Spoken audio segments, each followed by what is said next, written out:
गीता 18 के श्लोक नंबर 62 में भगवान स्वयं कह रहे हैं कि अर्जुन उस परमेश्वर की शरण में जा जिसकी कृपा से परम शांति व शाश्वत स्थान अर्थात सतलोक को प्राप्त होगा।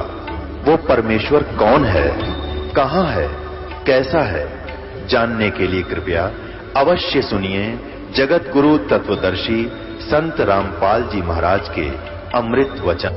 अभी आप 14वां अध्याय के अंतिम 2-3 श्लोक पढ़े आपने, स्पष्ट हो गया।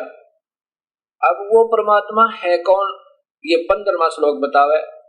पहला और दूसरा श्लोक क्या लिखा है कि अर्जुन ये ऊपर को जड़ वाला और नीचे को शाखा वाला उल्टा लटका हुआ संसार रूपी वृक्ष, इसके ऊपर को जड़ है और नीचे की तीनों गुणों रूपी ये ब्रह्मा विष्णु महेश रजगुण ब्रह्मा सतगुण विष्णु तम गुण शिव जी रूपी शाखा इस जीव को कर्मों में बांधन की मूल कारण है।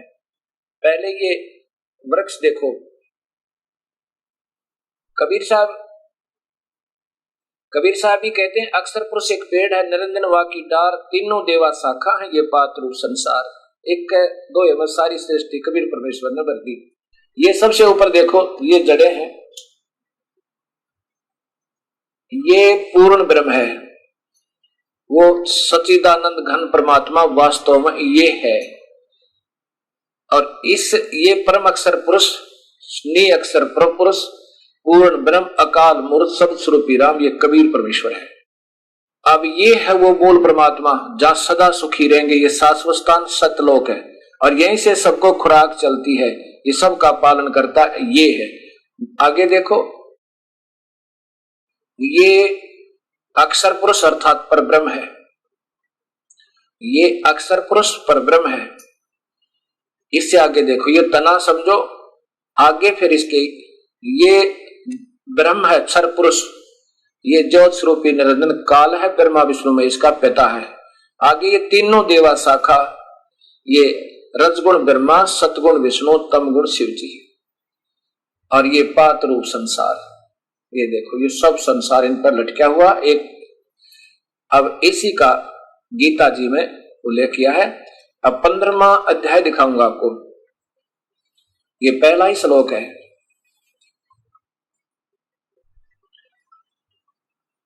ये गीता जी और इसके 15वां श्लोक, 14 का तो आपने पूरा सुन लिया कि उस परमात्मा के पाने के लिए मैं ही सहयोगी हूं। अब इसमें लिखा ऊर्ध्वम मूलम अधः शाखा, ऊपर को जड़ वाला नीचे को शाखा वाला, ये एक मजबूत अविनाशी वृक्ष है। छंदासी अस्य प्रणानी तम वेद से वेदवित, जानवान लोग इसके और वेदों को और छंदों के द्वारा इसी का वर्णन करते हैं और इसके पत्ते पुत्तों को भी बताते हैं। ये देखो ये तो सीधा सा हो गया। आदि पुरुष परमेश्वर मूल वाले, यानी ऊपर को मूल वाला सीधा अर्थ है इसका, ऊर्ध्व मूलम, और अधः शाखा नीचों को शाखा वाला संसार रूपी वृक्ष है। ये तो अपने बेचारे कोशिश करें समझाने की जितना कर सकते, वेद उसके पत्ते कहे गए जो भी है। इधर देखियो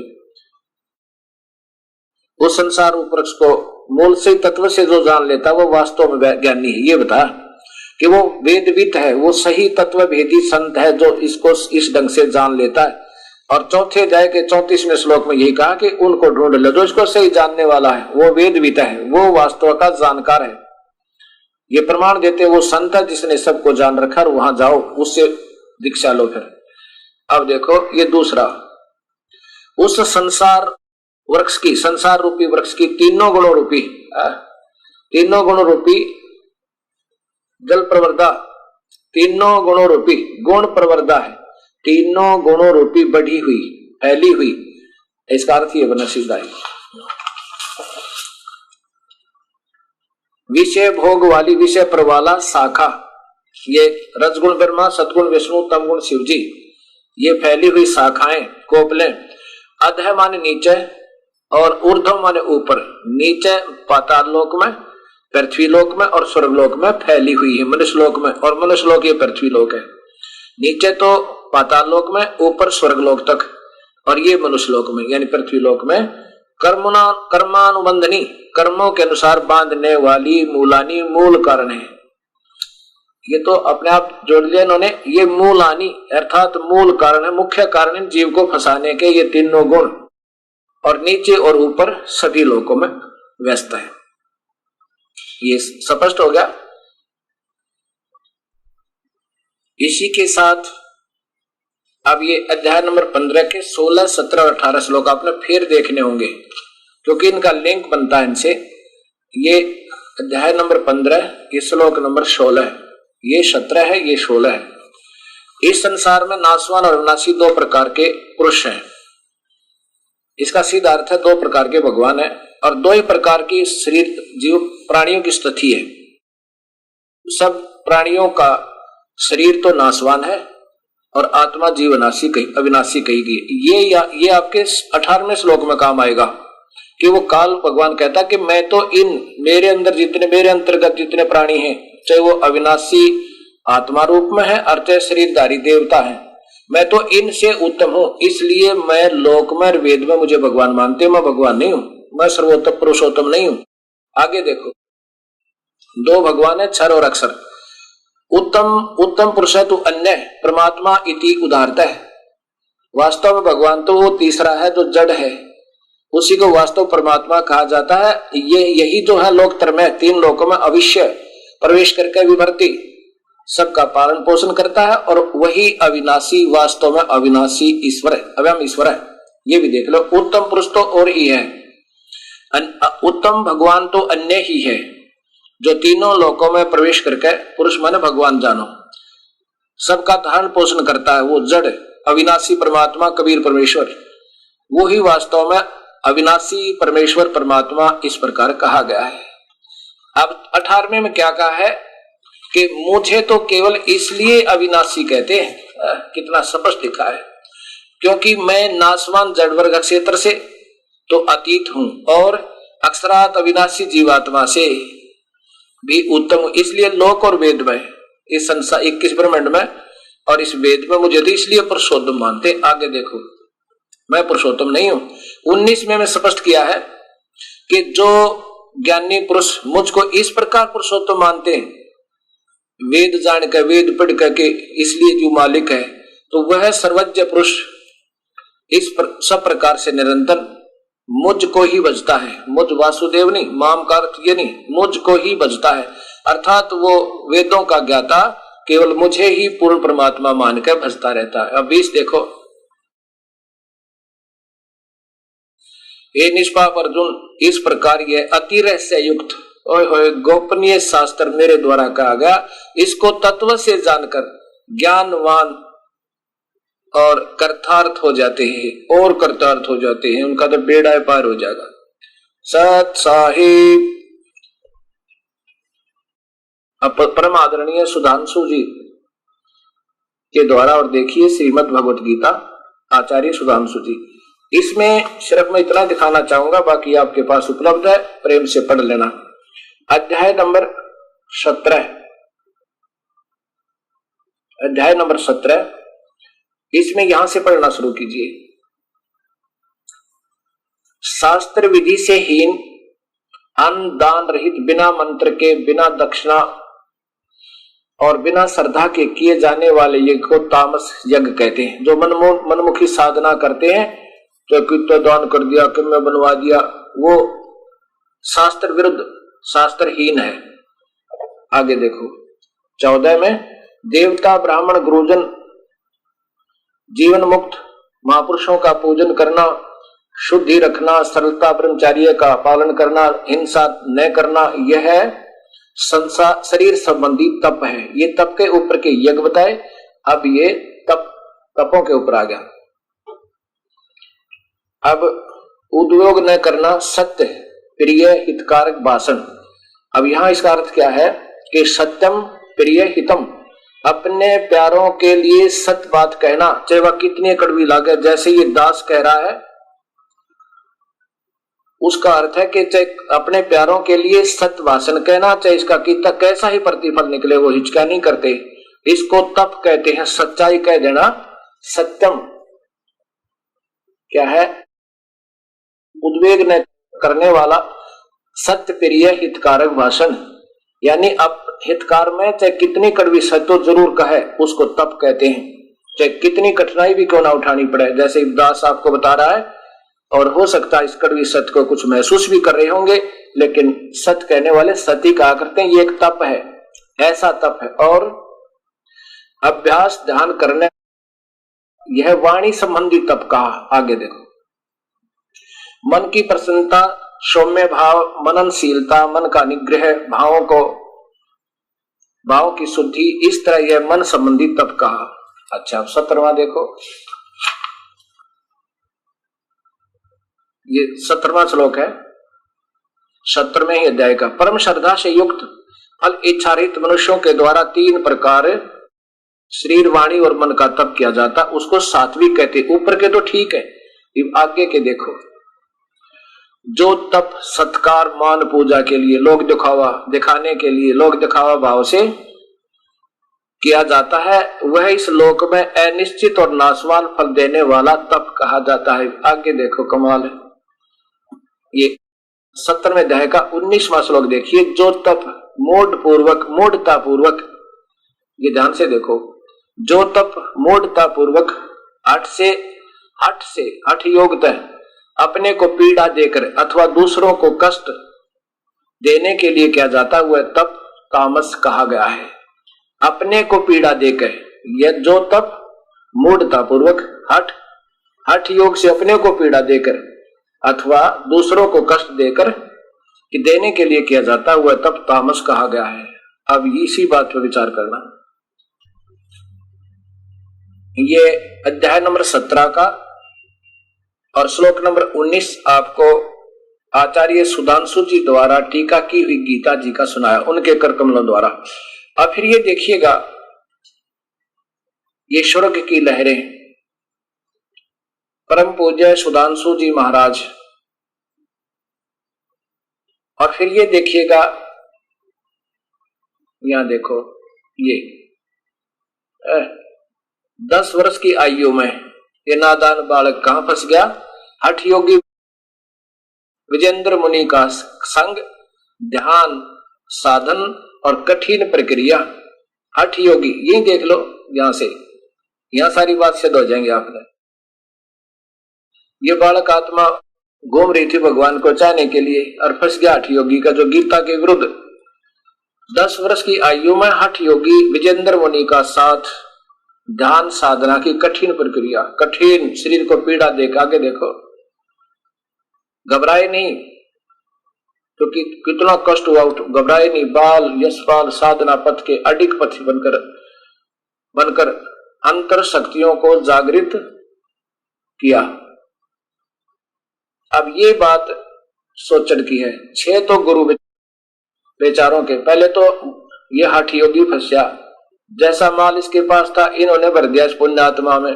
फिर ये हरिद्वार गए 22 वर्ष की आयु में दर्शनार्थ। फिर नंद किशोर जी का साथ, बनखंडी साधु का साथ, जिसने प्रकाशानंद से ज्ञान ध्यान सीखने का अवसर, जिनका एक गुरु ही नहीं, नाना प्रकार के अनजान संतों के पास ये पुण्यात्मा जाती रही।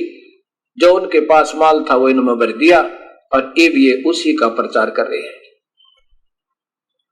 अब ये बातें कड़वी अवश्य लगेंगी आपको, लेकिन कड़वी ना होकर के ये बहुत मीठी हो जाएंगी। ये कुनीन है, ये सभी को लेनी पड़ेगी।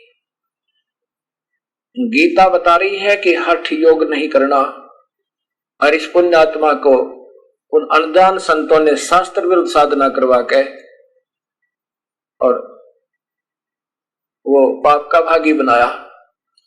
अब इन्होंने जो संग्रह ज्ञान किया नाना प्रकार के संतों से, अब सोच रहे हैं कि मेरे पास बिल्कुल सत्य ज्ञान है, लेकिन टिकाऊ नहीं है। महेश्वर की पूजा करें, शिव की, और गीता बना करें, और फिर पूर्ण परमात्मा की तो बहुत दूर की बातें हैं। तो इसलिए ये दास नहीं मानता कि इनका दोष है। मैं भी ऐसे ही भ्रम भटक रहा था, इससे बीमारी का मरीज था। मुझे तड़प थी, प्रभु के पाने की, सच्चाई की खोज थी। अब दया हुई दाता की, मैंने ये ढेर सारी पुस्तकें पढ़ पढ़ के अब ये ऐसी लगती हैं जैसे कॉमिक्स हो जो नादान बालक पढ़ा करे। ना उनका कोई ध्येय है, ना उनका कोई आश्रय है, ना कोई आधार किसी शास्त्र का है, और नाम शास्त्रों का लिया गया सभी जगह। तो ऐसे ये दास आपको यही बताना चाहता है। और अब क्या होता है कि जैसे मैंने बार बार कहा है कि भगवान काल की प्राप्ति तो ओम नाम से और वेदों में वर्णित विधि से, गीता में वर्णित विधि से हो ही नहीं सकती, क्योंकि गीता तो बोला जा रहा था वेदों का सार है, नहीं हो सकता। फिर ये नादान संत आपको कहां विचलित करेंगे? कहेंगे गीता जी के 11वें अध्याय के बाद में 55 श्लोक में स्पष्ट लिखा है, 53 और 54 में, कि मुझे अनन्य भक्ति से पाया जा सकता है। प्रथम तो आपने ये सोचना होगा, वेदों में वर्णित विधि ओम नाम का जाप, ध्यान यज्ञ, मेडिटेशन, और बाकी धर्म यज्ञ, प्रणाम यज्ञ, ज्ञान, ये शास्त्रों का अध्ययन आदि है, ये सब ज्ञान यज्ञ होती है, और ओम नाम का जाप है। इससे तो प्रभु प्राप्ति हो ही नहीं सकती, कति फाइनल है, क्योंकि काल का वास्तविक रूप काल है ब्रह्म का, और एक रूप भगवान जैसा दिखे हो, लेकिन वास्तव में परम रूप इस विष्णु का काल है, महाविष्णु का, और काल रूप किसी भी वर्णित विधि से नहीं मिल सकता, नहीं प्राप्त हो सकता। फिर जैसे अर्जुन डरा हुआ था, 46वें श्लोक में कहा कि हे सहस्राबाहु, 1000 भुजा वाले भगवान, क्योंकि ये काल 1000 भुजा युक्त है, ब्रह्मा विष्णु महेश केवल 4 भुजा युक्त है, और इनकी माता जी अष्टंगी वो 8 भुजा युक्त है। तो कहा कि हे सहस्राबाहु, आप अपने उसी चतुर्भुज रूप में आओ। अब यहां से नहीं विचलित होना, इससे ही बात बनेगी।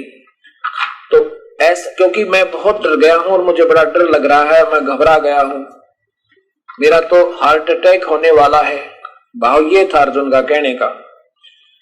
तो कहते हैं मैं आपके इस विराट रूप को देखकर डर गया हूं। तो 47 में भगवान कहता है तू इसको देखकर क्यों डर गया, चिंता ना करे। ये देखो गीता जी, ये वही है गीता जी, और इसके 11वें अध्याय में श्लोक नंबर 46 देखो, पहले ने देखे हुए 46 में, मैं वैसे ही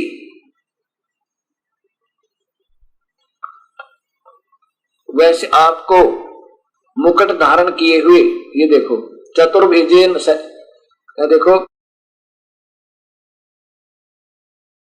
किरीटिनम गदिनम चक्रहस्तम इच्छामि त्वाम दृष्ट्वा अहम तथा एवं तेन एवं रूपेण चतुर्भुजेन सहस्राबाहो, चतुर्भुजेन सहस्राबाहो भव विश्वमूर्ते।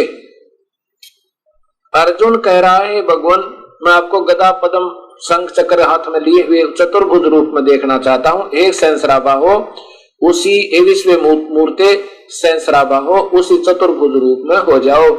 मैं वैसे ही आपको मुकुट धारण किए हुए तथा गदा और चक्र हाथ में लिए हुए देखना चाहता हूं। इसलिए विश्व स्वरूप 1000 भुजा वाले सहस्राबाहो 1000 भुजा वाले उसी चतुर्भुज रूप से प्रकट होइए। अब देखो 47 में क्या कहते भगवान,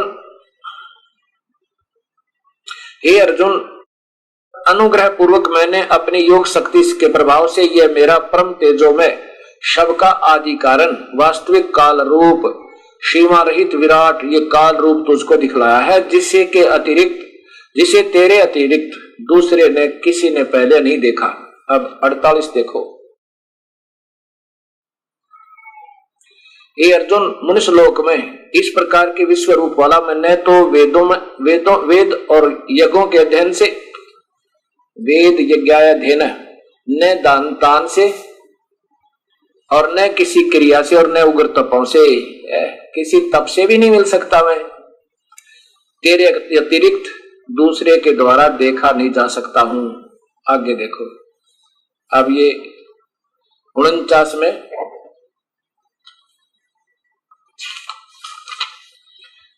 भगवान कहता है कि मेरे इस प्रकार के से इस विकराल रूप को देखकर तुझे व्याकुल नहीं होना चाहिए और मूढ़ भाव नहीं होना चाहिए। तू भयरहित और प्रतियुक्त मन वाला होकर उसी मेरे इस शंख चक्र गदा पद्म चतुर्भुज रूप को फिर देख। बिल्कुल सही टीका किया है। जहां तक इनकी बुद्धि सही काम कर रही है, बिल्कुल सही कर रहे हैं। जय दयाल गोविंद का जी।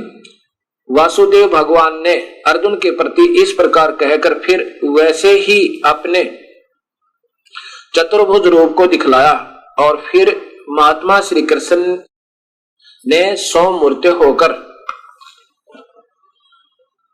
इस भयभीत अर्जुन को, डरे हुए अर्जुन को धीरज दिया।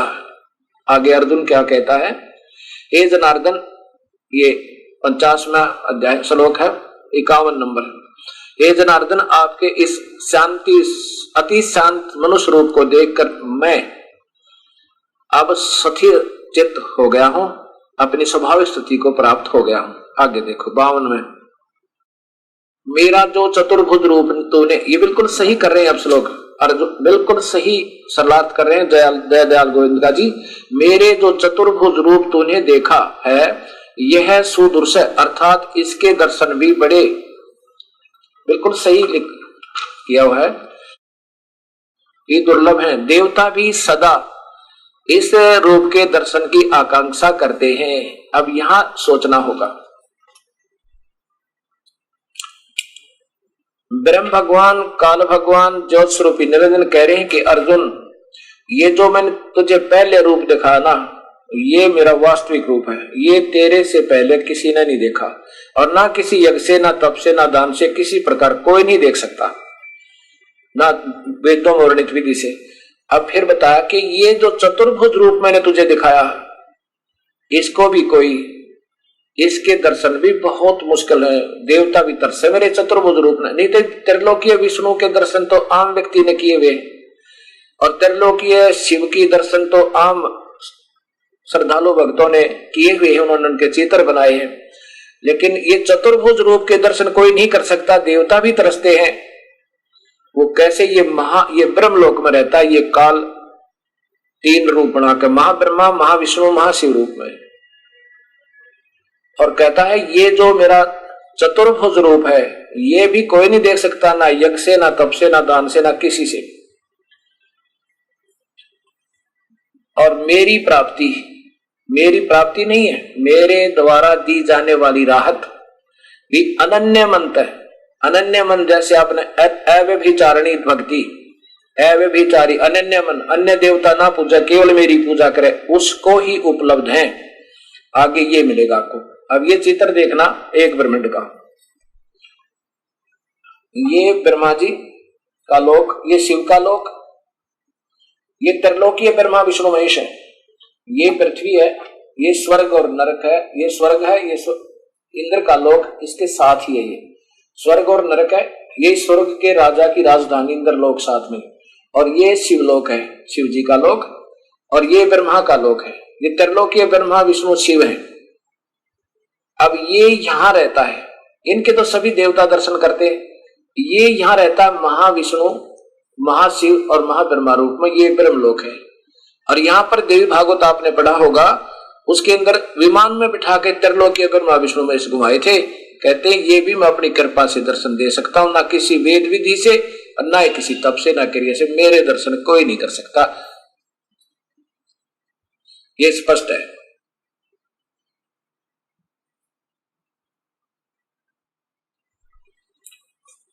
गीता जी को फिर देखिएगा, अध्याय नंबर 11, वही चल रहा, श्लोक नंबर, अब ये 52 सुनो। मेरा जो चतुर्भुज रूप देखा है यह सुदर्श, अर्थात इसके दर्शन भी बड़े दुर्लभ हैं, क्योंकि वो ये इस रूप में, ये काल ब्रह्मलोक में रहता है, दुर्लभ है। देवा देवता अपि माने भी सदा ही इस रूप के दर्शन की आकांक्षा करते हैं, अर्थात ये काल कहता है फिर ये रूप भी मेरा, आगे देखो 53 श्लोक में 11वें अध्याय के, जिस प्रकार तूने मुझको देखा इस प्रकार ये चतुर्भुज रूप वाला, ये सही लिख रहा जयदयाल गोविंद का जी ने बिल्कुल सही टीका किया है।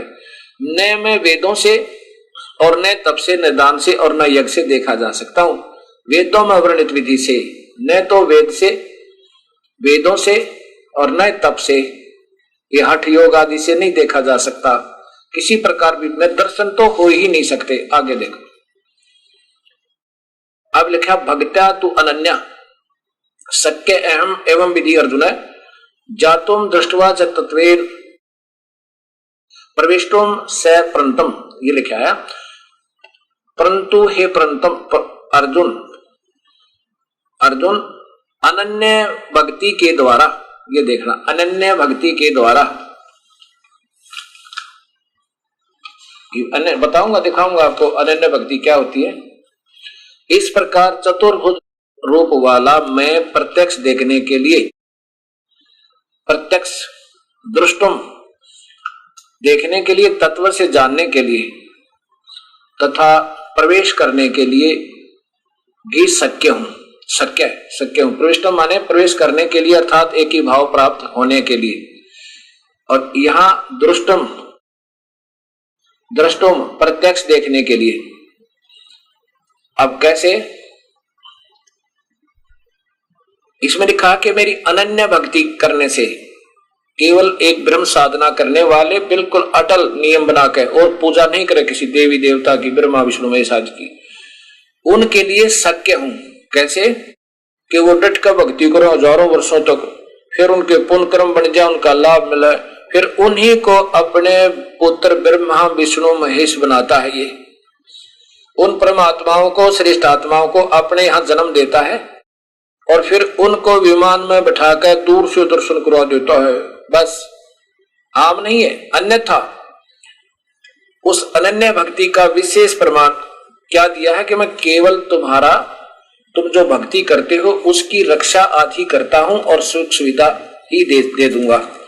ये अध्याय नंबर 9 का श्लोक नंबर 22 देखो, अध्याय नंबर 9 और श्लोक नंबर 22 देखो। जो अनन्य प्रेमी जना भक्तजन मुझ परमेश्वर तो भाव से लिख दिया, मुझ को निरंतर चिंतन करते अनन्य भाव से, निष्काम भाव से बचते हैं, उन नित्य निरंतर चिंतन करने वालों का योग अक्षेम मैं स्वयं प्राप्त कर देता हूं। योग अक्षेम क्या होता है कि भक्ति मार्ग में कोई बाधा आवे उसकी रक्षा करता हूं बस, और फिर उनको सुख सुविधा दे देता हूं जो उस भक्ति की बनती है। इसका वास्तविक लाभ तो ये बताया है। अब यहां स्पष्ट हो गया कि 3 परमात्मा हैं, काल क्षर पुरुष नाशवान है और परब्रह्म अक्षर पुरुष का है, क्योंकि जैसे एक सफेद मिट्टी का कप हो वो तो काल भगवान समझो सुंदर दिखे, बड़ा सुव्यवस्थित सा दिखे, वो क्षर पुरुष।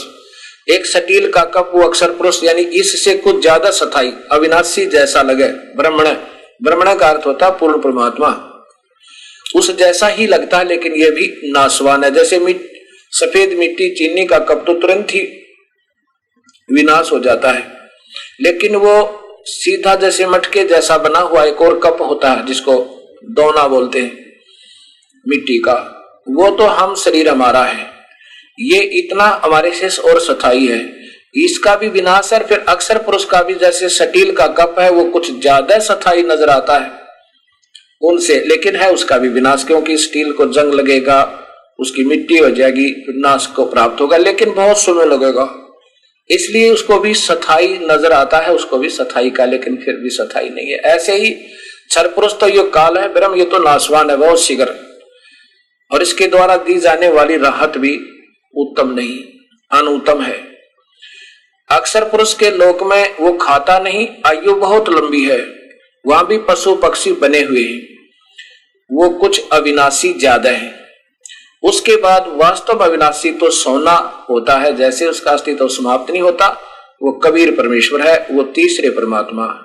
एक अव्यक्त काल है, दूसरा अव्यक्त अक्षर पुरुष है, और उस अव्यक्त से भी परे और अव्यक्त वो है वास्तव अविनाशी। ये गीता जी का सरल भाव है। इस बारे में कबीर साहब कहते हैं कि काल भगवान तूने सभी को उल्टे रास्ते लगा दिया और अपना ही ज्ञान अधूरा और सतभक्ति नहीं करने देता, तू अधूरा ज्ञान दे के। और फिर उसके कारण क्या हो गया समाज में, जो अनजान संत हैं उनको तो विवेकशील, उनके ना जाने कितनी उपमा दी जाती हैं, बड़े अच्छे विचारवान हैं, विवेकशील हैं, बहुत बड़े विद्वान हैं, और जो सच्चाई बताता है उसको कहते हो तो गवार है, क्या जाने ऐसे ही देवताओं के विरुद्ध बोलता है, झूठ बोलता है। और जबकि सत्य सामने होती है तो उसके लिए कहा है, निरंजन धन तेरा दरबार, निरंजन धन तेरा दरबार, जहां पर तनक नाय विचार, जहां पर तनक न्याय विचारी। वैसा ओढ़े मुल मुल खासा, गल मोतियन के आर, वैसा ओढ़े मुल मुल खासा, गल मोतियों के आर। पतिव्रता को मिले न खाद्य सूखा, नरस आहार, निरंजन धन तेरा दरबार, निरंजन धन तेरा दरबार। पाखंडी का आदर जग में संत को कह लबाड़े, पाखंडी का आदर जग में संत को कह लबाड़।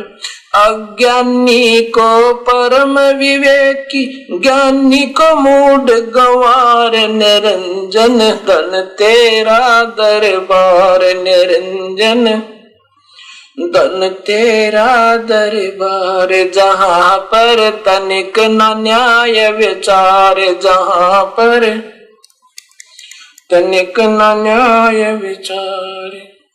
कह कबीर सुनो भाई साधो, सब उल्टा व्यवहार, कह कबीर सुनो भाई साधो, सब उल्टा व्यवहार। सच्चे को तो झूठ बताव, ये झूठों का एतबार, निरंजन धन तेरा दरबार, निरंजन धन तेरा दरबार। जहां पर तनिक न न्याय विचार, जहां पर तनिक न न्याय विचार। कह कबीर सुनो भाई साधो, सब उल्टा व्यवहार, कह कबीर सुनो भाई साधो, सब उल्टा व्यवहार।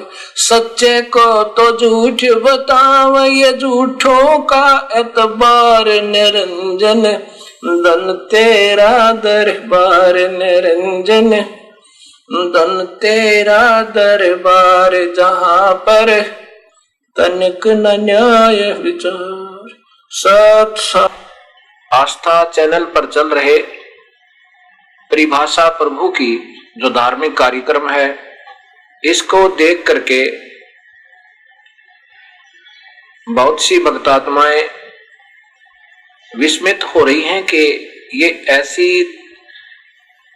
सत्य शास्त्रों में विद्वान रही और भक्त समाज तक नहीं पहुंच पाई। एक भक्त हमारे पास आया, उसने कहा कि महाराज जी, मैं आपके आश्रम से पुस्तक लेकर गया, गहरी नजर गीता की। मैं जो आपके द्वारा गीता का टीका है। जब मैं इसको पढ़ने लगा तो मुझे लगा कि इसमें तो वैसे तुक्के लगा रखे हैं, ये कोई ढंग से उल्लेख यानी सरलार्थ नहीं किया गया है।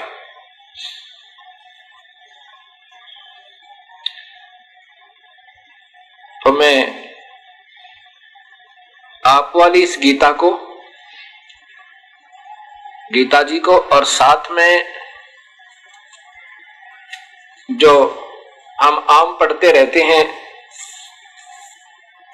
जो हमारे पास घरों में विद्यमान है, गीता प्रेस गोरखपुर से प्रकाशित गीता जी को लेकर गया। एक मेरा दोस्त है,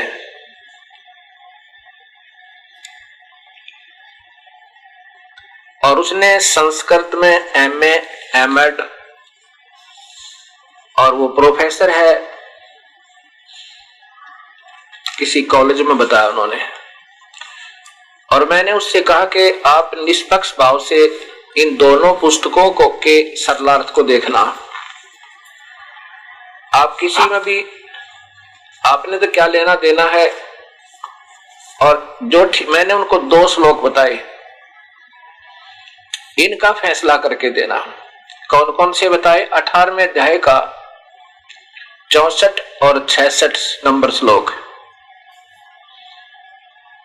तो क्या बताया उस लेक्चरर जी ने कि जो अध्याय नंबर 18 का श्लोक नंबर 64 है, गहरी नजर गीता में जो है वो तो उसका ठीक है, और दूसरा जो है 66 वाला है वो गीता प्रेस गोरखपुर से प्रकाशित है, वो ठीक है। गीता अध्याय नंबर 18 का ये देखिएगा श्लोक नंबर 64, गीता प्रेस गोरखपुर से प्रकाशित। आदरणीय गीता जी,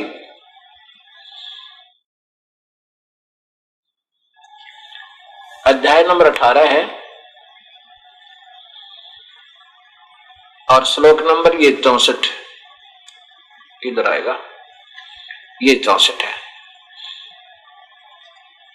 ये इसमें स्पष्ट है, गुह्यतमं भूय शृण्व मे परमं वचः इष्ट असि मे दृढ़म् इति तत वक्ष्यामि ते हितम्। इन महापुरुषों ने इष्ट का अर्थ प्रिय कर दिया। यहां पर लिखना था मेरा पूज्य देव, इष्ट देव वही पूर्ण परमात्मा है, क्योंकि यहां पर उस पूर्ण परमात्मा की महिमा चलती आ रही है 46वें श्लोक तक। तो इसको तो उस लेक्चरर साहब ने बताया कि आपके गुरुदेव ने जो किया है वो सही है, इसका इष्ट माने इष्ट देव, असि माने है, स्पष्ट है। ये तो जैसे इस दास ने किया है, ये देखिएगा, ये गहरी नजर गीता में, और इसके ये 64 नंबर श्लोक है, इधर देखिएगा, ये 64 नंबर श्लोक है। इष्ट में असि दृढ़म् इति तत् वक्ष्यामि ते हितम्। गुह्यतमम् माने संपूर्ण गोपनीयों से व्यति गोपनीय, मे माने मेरे, परमम् माने परम, रहस्य युक्त, हितम माने हितकारक वचन, ते तुझे, भूय माने फिर, वक्ष्यामि कहूंगा, ततः माने इससे, श्रवण माने सुन, इति माने यह पूर्ण ब्रह्म, मे माने मेरा, दृढ़ माने पक्का, निश्चित, इष्ट, पूज्य देव, असि माने है। तो ये तो दास ने किया है कि उस महापुरुष ने बताया ये सत्य है, ठीक है। लेकिन 66वें श्लोक को मैंने कहा, फिर उन्होंने कहा कि 66वां जो श्लोक है वो उनका बताया कि वो गीता प्रेस गोरखपुर में है, वो ठीक है। इसमें क्या 66 में भगवान ब्रह्म कह रहे हैं कि सर्वधर्मान परित्यज माम, मेरी सभी धार्मिक जितनी भी तू पूजा आदि की हुई है तूने भक्ति, वो मुझे छोड़ दे, मैं तुझे ऋण मुक्त कर दूंगा। एकम शरणम व्रज, उस एक की शरण में चला जा। एकम माने सर्वशक्तिमान, जिसके बराबर कोई दूसरा ना हो। कह रहा कि मैं तुझे सब पापों से मुक्त कर दूंगा, अर्थात मैं तुझे ऋण मुक्त कर दूंगा। सीधा अर्थ बने है। माम माने मेरी सर्वधर्मा संपूर्ण पूजाओं को परित्यज त्याग कर तू केवल एकम उस पूर्ण परमात्मा की शरण माने शरण में वर्ज माने जा। अब आपको शब्द को समय दिखाऊंगा वर्ज का अर्थ क्या होता है। वर्ज माने जा, अहम माने में, तवा तुझे सर्व पापे भय संपूर्ण पापों से मोक्षयामी छोड़वा दूंगा। मासुच तो शोक मत कर, यानी तुझे ऋण मुक्त कर दूंगा, तू चिंता ना करे। और इन महापुरुषों के द्वारा जो किया है टीका वो भी देखिएगा। यही गीता प्रेस गोरखपुर से प्रकाशित वही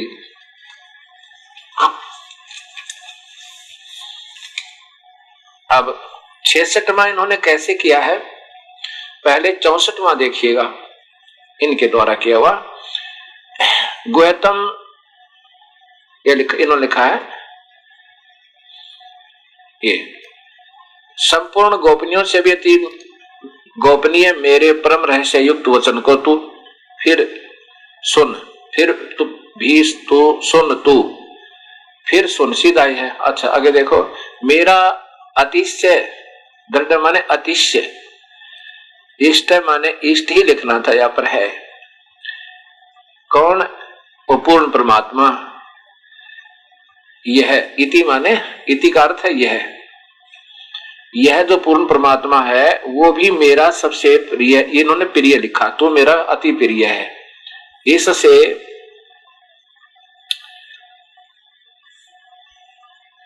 परम हितकारक वचन मैं तुझे कहूंगा। अब 65 में लिखा है, 65 में सीधा लिखा है कि मुझ में मन वाला हो, मेरा भक्त बन, मेरा पूजन करने वाला हो, मुझ में प्रणाम कर, ऐसा करने से मुझे ही प्राप्त होगा। तुझसे सत प्रतिज्ञा करता हूं क्योंकि मेरा अत्यंत प्रिय है। ये अर्जुन प्रिय या सामने फिर आ गया। अब कहता है कि मेरा पूजा करेगा तो तू मेरे में रहेगा, इसमें कोई शक नहीं। आगे फिर देखो, ये 66वां श्लोक है जिसमें वर्ज शब्द का आपको अर्थ दिखाऊंगा डिक्शनरी में, शब्दकोश के अंदर।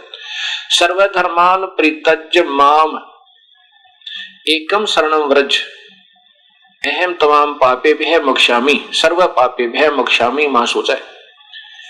अब यहां की संस्कृत देखो महापुरुषों की।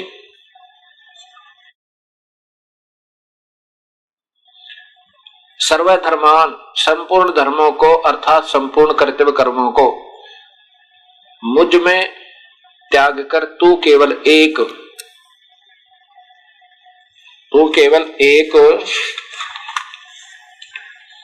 मुझ सर्वशक्तिमान, माम का अर्थ मुझ सर्वशक्तिमान सर्वाधार परमेश्वर की शरणम माने शरण में, वर्ज माने आजा। बता, वर्ज का अर्थ है चला जाना, गमन करना, प्रस्थान करना, देश निकाला लेना। अभी दिखाऊंगा आपको, जाना। जिन्होंने लिखा आजा, भगवान तो कह रहा कि तू जा, मेरे से पीछा छुटवा, मैं तो काल हूं, सबको खा रहा हूं, तुझे भी खा जाऊंगा। अब यहां देखो, मैं तुझे संपूर्ण पापों से मुक्त कर दूंगा। अब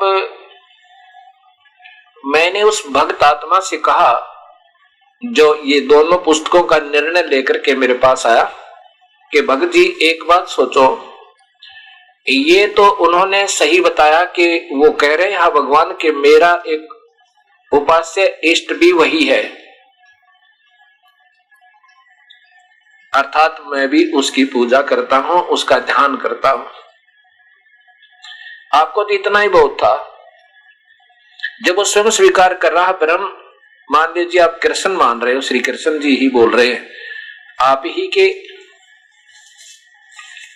आधार पर मैं कहूं तो श्री कृष्ण जी भी कह रहे हैं कि मेरा उपास्य इष्ट कोई और है। वैसे तो ऐसा नहीं है, वो तो ब्रह्म बोल रहा है जो 21 ब्रह्मांड का प्रभु ब्रह्मा विष्णु महेश के पिताजी। तो आपको तो इतना ही काफी था कि ये भगवान कह रहा कि मेरा पूज्य देव कोई और है और मैं भी उसी की पूजा करता हूं, तो तू भी उसी की शरण में जा। अब ये देखिएगा गीता जी आदरणीय आसाराम जी द्वारा टीका, श्री संत श्री आसाराम जी आश्रम अहमदाबाद, श्रीमद् भगवत गीता, इसके 18वें श्लोक देखिएगा। 18वें अध्याय का श्लोक नंबर पहले 64 देखो। 64 में तो इन्होंने यही लिखा है, ये अध्याय नंबर 18 श्लोक नंबर 64। संपूर्ण गोपनीयों से भी अति गोपनीय मेरे परम रहस्य युक्त वचन को तू फिर सुन, तू मेरा अति प्रिय है। इष्ट माने इन्होंने भी प्रिय ही लिखा। इससे यह परम हितकारक वचन मैं तुझसे कहूंगा। अच्छा, अब 66वां देखिएगा। संपूर्ण धर्मों और अर्थात संपूर्ण कर्तव्य कर्मों को मुझ में त्याग कर तू केवल एक मुझ सर्वशक्तिमान सर्वाधार परमेश्वर की शरण में आ जा। मैं तुझे संपूर्ण पापों से मुक्त कर दूंगा, तू शोक मत कर, आ जा। वर्ज माने आजा। ये दिखाना चाहता हूं मैं आपको। आचार्य सुधांशु जी महाराज श्रीमद् भगवत गीता इनके द्वारा टीका है। ये 18वां अध्याय।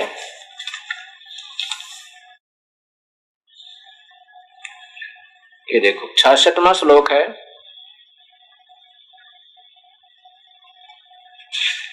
ये 66वां श्लोक देखिएगा। गीता अध्याय 18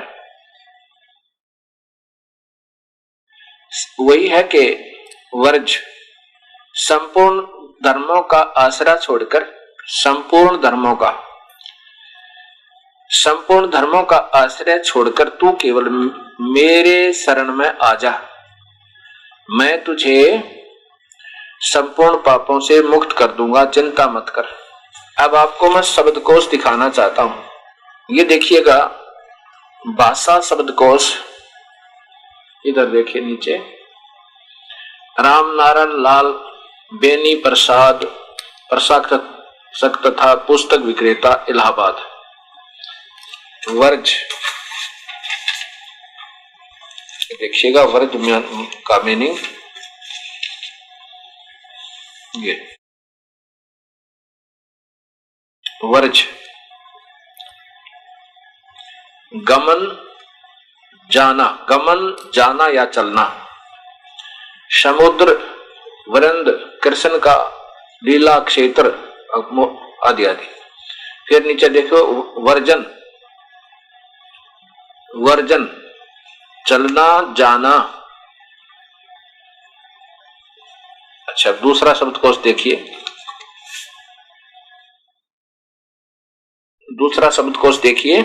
राजपाल हिंदी शब्दकोश हरदेव बाहरी, डॉक्टर हरदेव बाहरी। और इसमें देखिएगा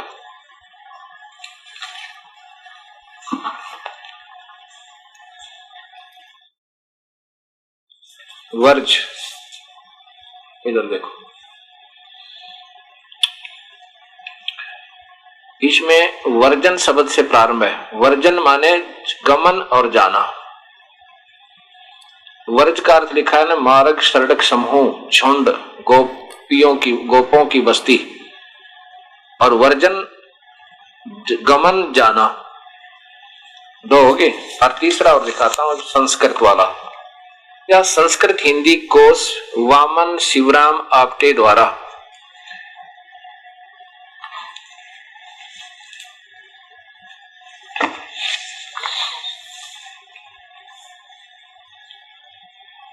ये देखो ऊपर वर्ज।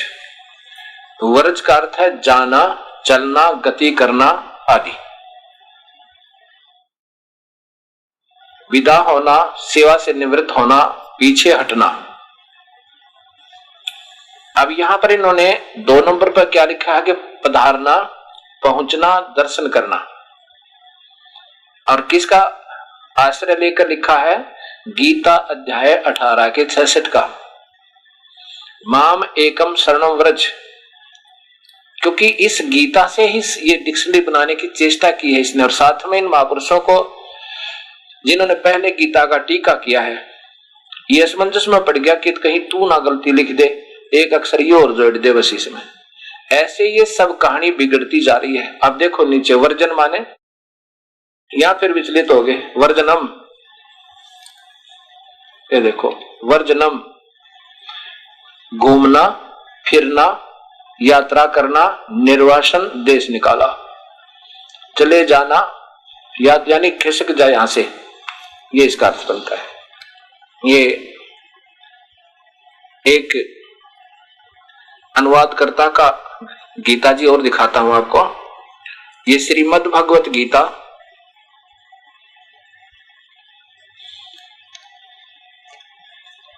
ये कहां से प्रकाशित है? श्रीमद् भगवत गीता, सद्गुरु वंदे विष्णु श्री कृष्णम वंदे जगत गुरु, भाव प्रबोधिनी भाषा टीका सहित। अनुवादक हैं ब्रह्मदेन महात्मा सत्यानंद, सर्व ज्ञानानंद आदि संपादक हंसादेश जी। कहां से प्रकाशित है ये? मानव उत्थान प्रकाशक है, मानव उत्थान सेवा समिति 2/12 पंजाबी बाग नई दिल्ली। ये यहां देखिए, ये श्री हंसराज जी महाराज इस हंसादेश पंथ के प्रवर्तक हैं, परम संत सतगुरुदेव हंसराज जी महाराज, और इनके परम शिष्य व पुत्र ये श्री सतपाल जी महाराज।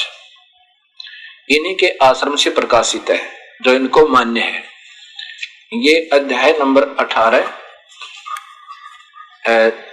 64 से 64, 65, 66 ये श्लोक इन्होंने किया है।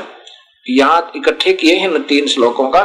तो ये है सर्व धर्मों के कर्मों को छोड़कर केवल मेरी शरण में आ जा, मेरी शरणागत रूप धर्म में लग, मैं तुझे संपूर्ण पापों से मुक्त कर दूंगा। ऐसे कई नाना पंथों से भक्तात्मा इस दास के पास संपर्क कर रहे हैं बड़े प्यार के साथ। कोई पत्र व्यवहार कर रहा है तो कोई टेलीफोन से, और कोई स्वयं आकर के अपना शंका का समाधान करवा रहे हैं और फिर उपदेश प्राप्त कर रहे हैं। एक भगत जी आए हमारे पास, उन्होंने बताया कि मैं 4-5 गुरु बदल चुका हूं, अभी तक मेरी कहीं पर भी तसल्ली नहीं हो पाई।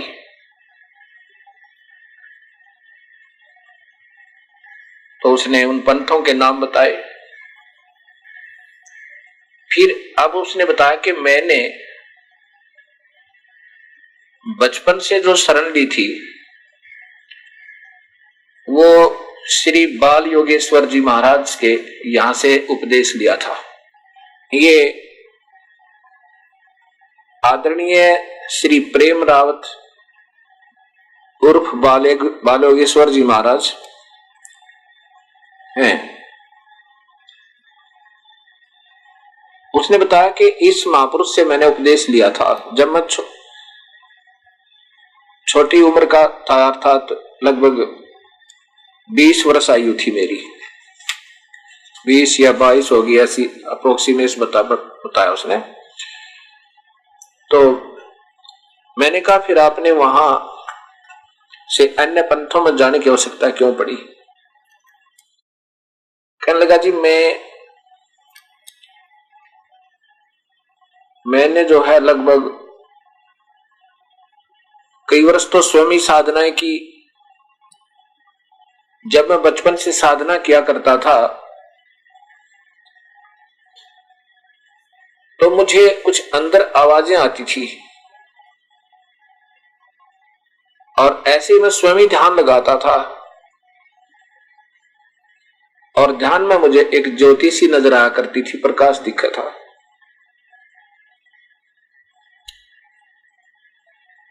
तो मैं कईयों से पूछा तो कई महापुरुषों ने, किसी ने ढंग का जवाब मुझे नहीं दिया। उसमें ये श्री प्रेम रावत जी महाराज उर्फ बाल योगेश्वर जी महाराज 10-12 वर्ष के थे, 12 वर्ष की आयु के थे। ये रोहतक आए थे हरियाणा में, और सब जगह ये प्रचार हो गया था कि एक छोटी सी आयु का बच्चा संस्कृत के श्लोक बोलता है, गीता जी के श्लोक बोलता है, बहुत अच्छा प्रवचन करता है, ये तो भगवान उतरे हैं, कृष्ण अवतार माने जाते हैं। इतना प्रभावित हुआ मैं। और फिर इन्होंने वही बातें बताई कि अपने हृदय में देखो भगवान को, हृदय में प्रभु पाओगा और कहीं नहीं है। और हम 2 मिनट में प्रभु के दर्शन करा सकते हैं। मैं बड़ा प्रभावित हुआ, आश्रम में पहुंचा, उपदेश लिया। कैसे कि इन्होंने बताया कि ऐसे कान दबाओ और थोड़ा सा श्वास भी रोको, जितना रोक सकते हो, और अंदर आवाजें आएंगी, फिर ऐसी आएंगी। अभी तो ये शुरुआत में दिखाई है आपको, ये जो छोटी छोटी आवाजें आ रही हैं, अब तुम अभ्यास करोगे तो तुम्हें आगे बहुत कुछ दिखाई सुनाई देगा। फिर ऐसे आंखें दबाई,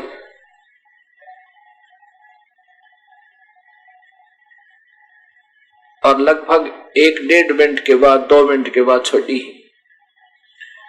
कि मुझे सारा बाहर भी प्रकाश नजर आने लगा। पहले तो मुझे अंदर तो आभास होता ही था, फिर उन्होंने जब दिखा छोड़ा तो सभी जैसे कोई नूर ही नूर दिखाई दे मुझे बाहर। मुझे विश्वास हो गया कि प्रभु है तो यही है। और छोटा सा बच्चा ये क्रियाएं बता रहा, कमाल कर दिया। तो मैं प्रभावित हुआ।